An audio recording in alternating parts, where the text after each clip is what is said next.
নমস্কাৰ বন্ধু বান্ধৱীসকল। আজি আমি আলোচনা কৰিম ভাইভা সম্পৰ্কে।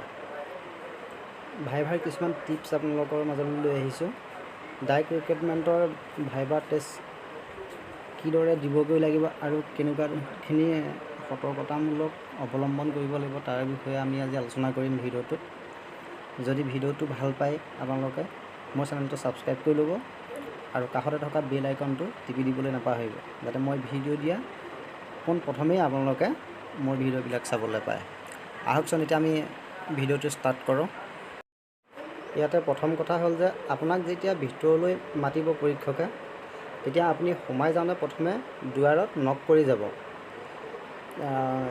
নক কৰিহে আপুনি ভিতৰত সোমাব। আৰু দ্বিতীয় কথা এইটো হ'ল যে সোমাই গৈ আপুনি পৰীক্ষকক সম্ভাষণ জনাব। যদি ৰাতিপুৱা বেলা হয় গুড মৰ্ণিং ছাৰ মাডাম, বা আবেলি হ'লে গুড আফটাৰনুন ছাৰ মাডাম, কাৰণ ছাৰো থাকিব পাৰে মাডামো থাকিব পাৰে, আমিতো নাজানিম। তৃতীয়তে আৰু এটা কথা, আপোনাক বহিবলৈ নোকোৱাকৈ আপুনি চকীখনত নবহিব। যদি পৰীক্ষকে আপোনাক বহিবলৈ অনুমতিটো নিদিয়ে তেতিয়া আপুনি চকীত কেতিয়াও নবহিব, কাৰণ এইবিলাক কথা সদায় মনত ৰখাটো বেছি আৱশ্যক। তাৰপিছতে আমি নিজৰ শৰীৰটো কেতিয়াও লৰচৰ কৰি নাথাকিব। যেনে আঙুলি পিটিকি থকা হওক বা নখ কামুৰি থকা হওক, ইফালে সিফালে চোৱা হওক, যিকোনো এইবিলাক একো আপোনালোক কৰি নাথাকিবই। তাৰপিছতে আপোনাক যেতিয়া বহিবলৈ ক'ব পৰীক্ষকে, তেতিয়া আপুনি ধন্যবাদ ছাৰ বা মাডাম তেনেকৈ কৰি লৈ আপুনি চকীখনত বহিব। তেতিয়া পৰীক্ষকে বহুত ভাল পাব। তাৰপিছতে আৰু এটা কথা মন কৰিবলগীয়া যে যেতিয়া চকীখনত বহা হয় তেতিয়া সদায় ৰাজহাড় পণ কৰি একান্ত মনে ধুনীয়াকৈ সেই পৰীক্ষকলৈ চাই বহিব লাগে। সদায় ৰাজহাড় পণ কৰি ৰাখিব লাগে। তাৰপিছতে যিজন ব্যক্তিয়ে সেই মুহূৰ্তত পৰীক্ষকৰ সন্মুখত থাকে খুব নম্ৰভাৱে থাকিব লাগে আৰু খুব আনন্দৰে থাকিব লাগে। মনটো মাৰি থাকিব নালাগে যে কিবা অকণমান চিন্তা কৰি তেনেকৈ থাকিব নালাগে।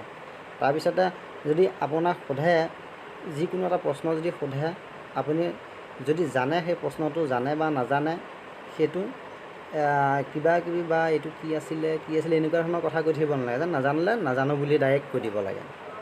আৰু উত্তৰ দিয়া সময়ত মনটো আনন্দিত কৰি একদম উৎফুল্লিত কৰি ৰাখিব লাগে। যদি প্ৰশ্ন এটা আপোনাক সুধিছে সেই প্ৰশ্নটো আপুনি ধুনীয়াকৈ হাঁহি মুখেৰে উত্তৰ দিবলৈ চেষ্টা কৰিব লাগে। তাৰপিছতে উত্তৰ ভুলেই বা শুদ্ধই যিয়েই নিদিয়ক, যিজনে প্ৰশ্ন সুধিব তেখেতলৈ চাইহে উত্তৰটো দিব লাগে। আপুনি চাই উত্তৰটো দিয়ক। হয়তো তিনিজন বহি থাকিব পাৰে, প্ৰথম যিজনে সুধিছে সেইজনক চাই উত্তৰটো দিয়ক, পিছত বেলেগ এজনলৈ আপুনি চাব পাৰে। যেতিয়া আপোনাক যাবলৈ ক'ব যে আপোনাৰ হৈ গ'ল আৰু আপুনি এতিয়া বৰ্তমান যাব পাৰে, তেতিয়া আপুনি ভদ্ৰভাৱে খুব সুন্দৰকৈ ক'ব লাগে ধন্যবাদ ছাৰ বা ধন্যবাদ মাডাম।